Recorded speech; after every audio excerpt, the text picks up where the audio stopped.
Good morning, this is Daybreak and thank you for staying with us. The hashtag on X is Daybreak, the SMS code is 22422 at Citizen TV Kenya and at Ayub Abdikadir. Let's now get down to business. Mohamed Abdullahi is the East African Community Youth Ambassador to Kenya. Ivy Mushoki, the Global Youth Parliament East Africa Representative. Kiprotich Ngetich is the United Democratic Alliance Party South Rift Regional Manager. Angel Mbodia is the Chairperson of the Jubilee Youth League. And Brenda Ongalo is the Secretary General of the United Green Movement. Shortly, Kidimwaga, the convener of the Interparties Youth Forum, will be here with us. So let's begin, before we get down to the strategic plan by the National Youth Council, with what transpired yesterday in Parliament under the impeachment motion against the Agriculture CS Mithika Linturi. I first begin with you, Mohamed. And in the faces of many Kenyans, Parliament was not held in high esteem. Does yesterday's opportunity, given what the committee, of course, the select committee will come with, depending on either sides, was it a redeemable chance for Parliament yesterday with regards to the low public trust and how it's held in low esteem with regards to its conduct? I would want to believe so, Ayub. It's a good attempt at redemption because, one, agriculture is the backbone of this country's economy. It is the largest contributor to GDP. It is the largest employer of Kenyans. And for those responsible for ensuring that farmers get subsidized fertilizer, for them to go ahead and distribute pebbles and stones in the name of fertilizer, is really an affront to everything that any human could stand for. So I think it was a good attempt by Parliament to redeem its image and to speak out on behalf of farmers, to speak out on behalf of the people of Kenya. Of course, we wait for the findings of the select committee. I do not expect them to be any different from the findings of yesterday's parliamentary session. If for nothing else, CS Linturi should go for really attempting the worst crime against the farmers of this country. Mm-hmm. Okay. Ivy, what's your take? Is Parliament rising to the occasion? Thank you so much, Ayub. First of all, I believe that Parliament is doing its job, so we have to recommend them for that. Second, I believe that agriculture is a very sensitive docket, especially right now in the programs, in the aspect of climate change. And we are looking at food insecurity as a very big deficit. We are importing more than 13 billion worth of food per year. And I feel like we can wage the gap with regards to subsidizing our fertilizers and helping our farmers to be able to conduct themselves and how they are able to grow their food. But such an occurrence that can happen with the Cabinet Secretary, I believe that there needs to be answers, and answers need to be given to us so that we can know exactly what happened. Mm-hmm. So. Brenda Ongalo, is there any aspect of comfort that comes from Parliament with regards to its past conduct and yesterday on a very critical subject like agriculture, and given the past recent developments with regards to the fake fertilizer and how farmers have been complaining about the distribution of the same? Thank you. I'd start by saying Parliament did an attempt at redeeming themselves, because we have seen in the very recent past, Parliament has been accused of not doing its job. Parliament has been accused of having very divisive politics, and we have seen party politics come into play when making critical decisions. So I think yesterday was a very good chance, but that redemption is not complete until we see that the select committee upholds what was done by the majority in the House, because we did not need to get to this point. Unfortunately, ours is a country where even with glaring mistakes, even with glaring, under glaring circumstances, the CS should automatically have resigned if we were in a working country, in a proper working democracy. But I think that was a very good step. And if that is the way we continue going, then we are sure we can get back the confidence, we can regain the confidence that we had in our House of Parliament to make decisions, to do their job as representatives of Kenyans, because tampering with the agricultural sector itself, tampering with issues, food security, was going to really expose our leadership. So I think it's a good attempt at having heads roll, And if this happens, then it should set the pace for all other sectors that are non-performing or where there is laxity. Yeah. Angel, given the relative ease with which yesterday the impeachment motion had sailed through Parliament, despite the Kenya Kwanza side having a majority at the National Assembly, does it symbolize the aspect of now independence of members when it comes to subjects like agriculture, which is the backbone of our economy? And given what has happened, them exercising that much-needed independence, which has been absent in the past instances where crucial matters before the House were either parliamentarians who are dead against it or they performed to the dismay of the Kenyan public? First of all, Ayub, I'd like to say that Kenya Kwanza is not necessarily the majority in parliament. There is a case in court with regards to that. But first and foremost, I'd like to commend Kenyans. Kenyans really went out of their way to voice out their concerns. The social and digital media and also the mainstream media in voicing out the concerns of farmers, because our food security is our national security. Then the other thing is I'm not happy with our leaders when they want to give political loyalties dockets like agriculture. Linturi's political career seems to be dimming in his home background, and he's been battling with Kawera on who is the mighty one in his backyard. That, of course, has affected his performance as the CS for agriculture. Nevertheless, that is not an excuse, but that goes to show the problem of having serious dockets like agriculture being headed by politicians. There are many ways to reward your loyal friends or your loyal pals who have worked with you in the political journey, but giving them a serious docket like agriculture is the reason we are seeing what we are seeing today. And our development partners are watching. 2 years, 3 years from now, we are going to be having a One Kenya campaign, donate 100 shillings to feed someone somewhere, because farmers did not plant the right thing. And I think that was a very, very serious thing to happen in the country of Kenya, not understanding that food security is our national security that should be safeguarded with all arms of government. Ngatich, coming to you, how did you receive or what was your perception or reading into of the conduct by Parliament yesterday on a matter that even the head of state is very passionate about? If you read through the Kenya Kwanza manifesto, the plan, agriculture is a very key pillar that he sets to deliver for the Kenyan people with regards to food security, with regards to the welfare of farmers, with regards to reducing our imports when it comes to food, the billions we use, yet we can grow that food here locally. First of all, Ayub, allow me to thank you for having me on this platform.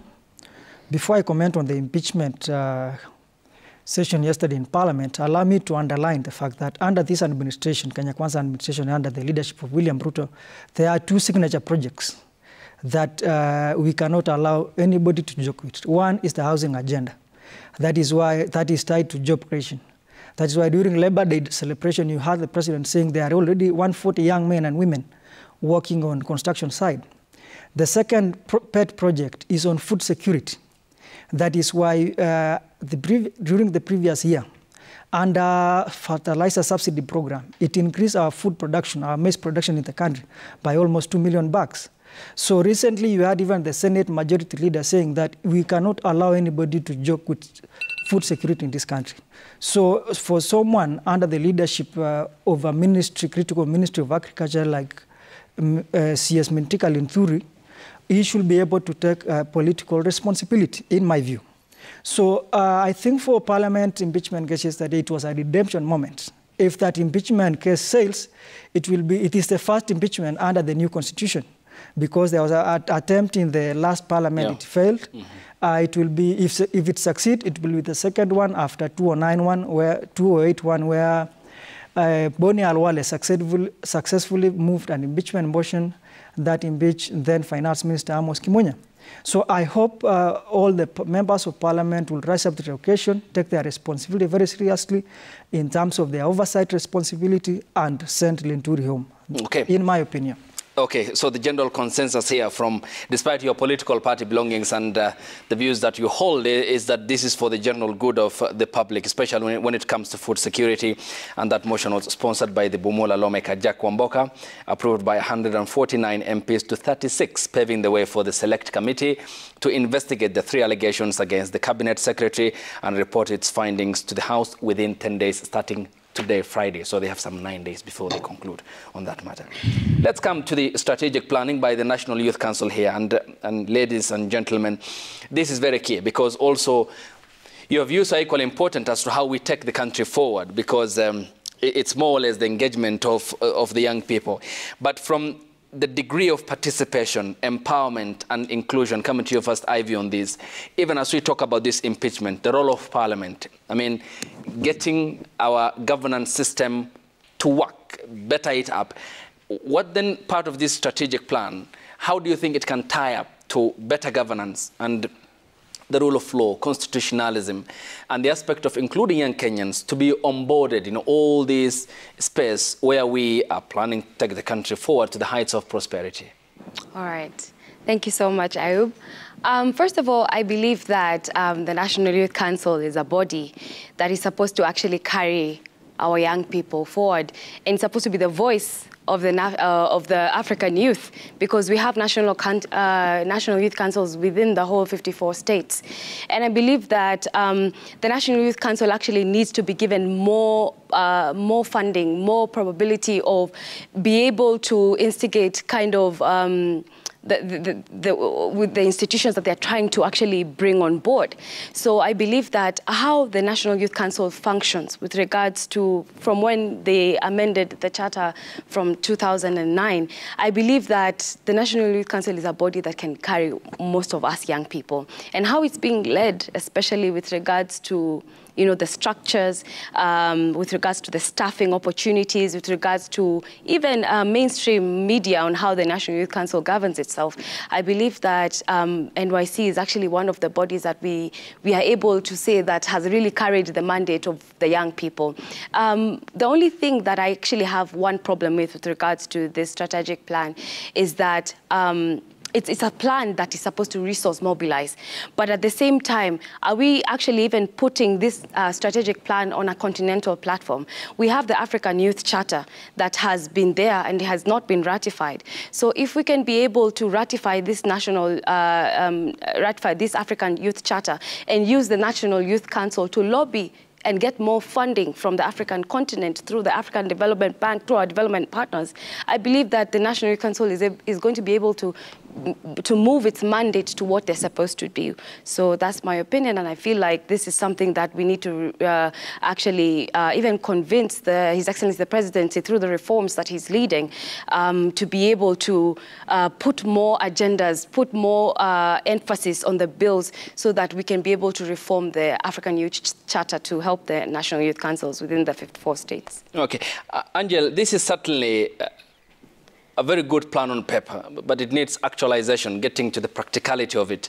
But as it is themed, amplifying the youth's voice, how can it amplify the voices of young Kenyans, the voices of young Africans? Thank you, Ayub, for putting it out that the National Youth Council launched its second strategic plan.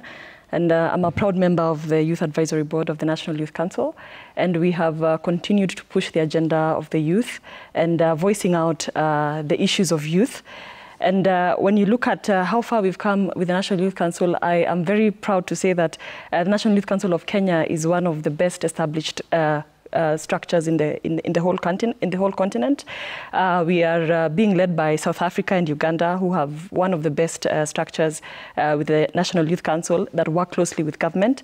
And I've seen the National Youth Council of Kenya also pushing its agenda within the country, even within government. And it's very important that we understand that National Youth Councils being established under Parliament and being able to be institutionalized and to become independent and autonomous is one critical thing that we have achieved as a country. That is not the same case for other countries in Africa. The National Youth Councils in other African countries are established under the preserve of the president. Yeah. They are either anchored in the office of the president or it is a youth desk somewhere in an office within government, which is something that muzzles the voices of youth in the African continent. And I think Kenya has made great strides towards that. Let's not forget that the National Youth Council had more pressure to be established after the 2007 post-election violence. And we sought as a nation nation, we decided that we need to engage our youth more meaningfully, and therefore the National Youth Council was passed, and it was institutionalized in our constitution in 2009, and we have come to a realization that we need to support the National Youth Council more. And one thing I would ask the government of Kenya is to concentrate and coalesce the many departments in government that touch on youth but are not working with the National Youth Council in Kenya. When you look at NACADA, when you look at the Hustler Fund, when you look at these many other, when you look at NEA, NEMA, these are institutions that touch on the youth, and every other entity within government, separated within different ministries, they're all doing the same thing, and they are not able to monitor their impact. So I would urge the government to collapse all these units to work with the National Youth Council. It makes it easier, it makes it more efficient to even track what the young people of Kenya are doing. So moving forward, that you're able now to uplift and amplify the voices of the youth. The other thing is, on the National Youth Council does not have a council in place. A council, for it to be in place, we need to review the 2009 National Youth Council Act, which still reflects the provinces of the previous constitution. But now it needs to be revised by Parliament to be able to reflect the current Constitution of Kenya 2010, to be able to establish elections of young people from the ward level to the county level and now to the national level. Yeah. That way, Parliament needs to revise that. Parliament has not revised that, and the young people in Kenya are very bitter about it. They're very angry about it. We are still pushing the members of Parliament, the young members of Parliament, and I'm taking this opportunity to call on to them, to ask them to revise the National Youth Council Act so that the young people of Kenya can go into an election. They should not fear the youth of Kenya. Just because they want to go on an election and they are muzzling that bill is not the right way to go. We need them to pass that bill. We'll talk about the political part of it, because there seems to be the wind of change blowing across the continent. If you look at the Senegalese context, and also the growing young African population, Kenya, of course, not excluded, a large percentage of the next voters register will be young Kenyans aged between 18 and 34 who can make deliberate choices at the ballot and can even push one of their own to State House. I mean, it's democracy, therefore it's therefore practical and can be practicalized. Mohammed, coming to you, how then can the young people use this as a platform to amplify their voices even further? And does it embody the aspirations of young Kenyans? If you look through the document, when you sift through the document and look at it page by page? In some context, yes, Ayub. One, it's an organization that it's in itself struggling with how to institutionalize itself within the greater political context of this country. There hasn't been a lot of political will for that to happen. They mentioned that they are working with a budget of 98 million against an estimated budget of 1.2 billion. That's hardly 10% of that budget. So there's a lot of challenges. They are understaffed. They claim to only have 15 members of staff against a required 81 members of staff and all of these things. So one, I think there is a great attempt to institutionalize and to build on the institutional capacity of the National Youth Council in itself so that it could work for the interest of those young people. I think that's a great initiative if they could achieve it within this aspiration. Secondly, they talk of 4 key result areas, which I think are very ambitious and very good. So one is on regulation and coordination of the youth sector. So that coordination, as Angel mentions, is very necessary because there are a lot of community-based organizations, youth-based organizations. There are a lot of initiatives being done by development partners, by state actors, and all of these people.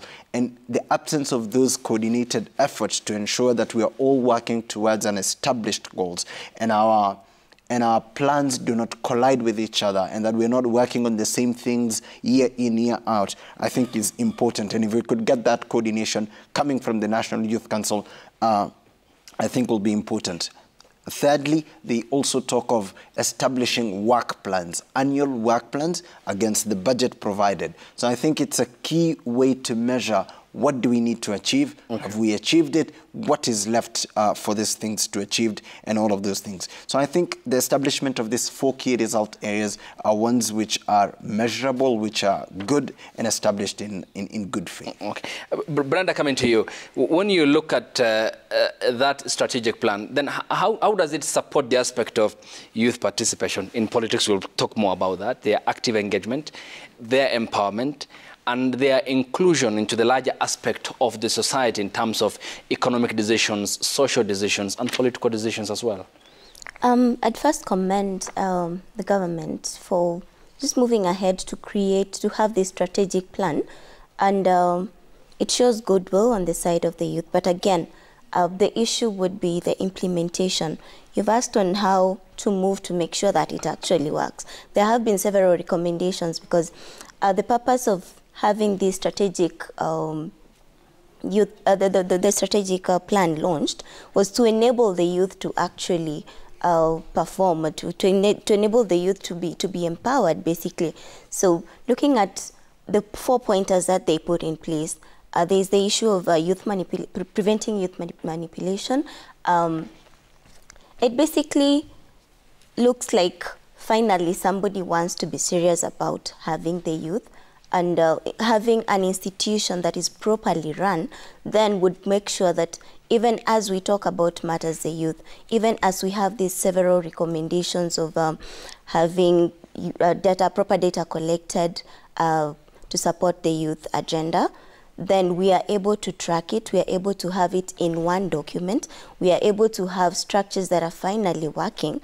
Then that shows, it basically just shows this essentially very good goodwill to see that this huge, large population is going to get adequate support, because the issues that the youths in this country have been having range from inadequate, especially with data, the inadequate data that has been presented as issues facing the youth. So if that can be cured, then it helps with probably policy making and ensuring that youth matters are addressed from very recent data, from what affects them. Exactly. Okay, Ngatich, before we go on a break, and the aspect of the challenges that were pointed out and understaffing, gross underfunding, how can that be addressed? Because if there is the strategic plan, you certainly need the manpower, the personnel, and the commensurate financing capacity to undertake all these that is listed in this strategic plan. How can that equally be achieved?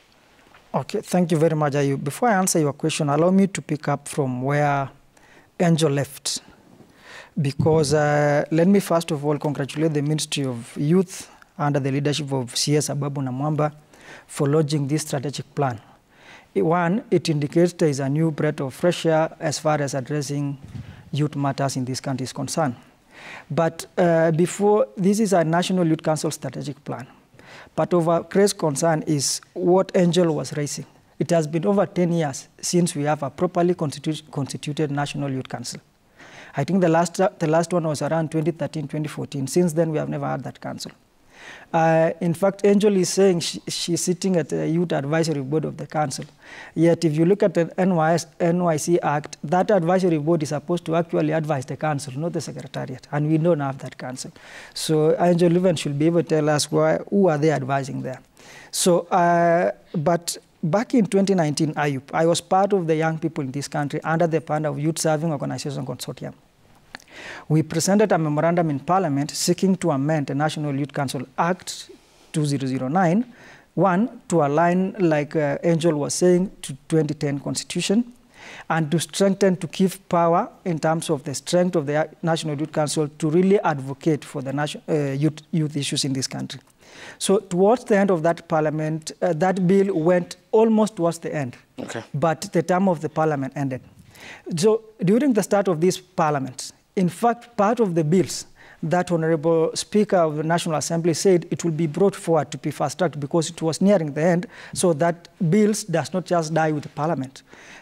And when he read a number of bills, I think it was around 20 bills. Part of that bill was National Youth Council. I'm surprised around 2 years later, they have not gone back and checked in that records what Speaker read out to look at National Youth Council bill. So I hope, and I am appealing now to our nominated member of Parliament in National Assembly representing the young people. Because the person who was pushing this amendment, the one I'm mentioning, Ayub, was Gideon Keter, and then was a nominated member of Parliament who was representing youth issues in National Assembly. So the beginning point is, as we laud the National Youth Council for launching a very good strategic plan, you remember part of the areas they are trying to address, which are very critical, youth manipulation and abuse. Youth manipulation is very rampant, especially during election time and many other things. Such as, allow me to finish, inadequate representation of the young people.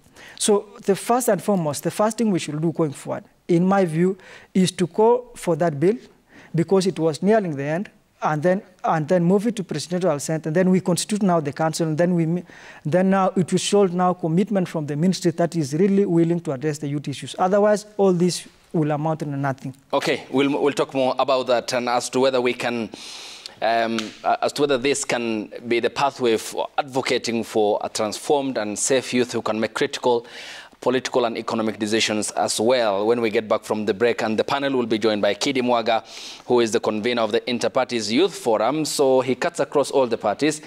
And there is a question about then why the continuity in terms of the young people's also under appreciation when it comes to the point of convergence to champion for their interests. So if you look at the numbers mathematically, in a democracy, they can produce a president. It's not far-fetched. So let's talk about that when we get back from the break here on the broadcast.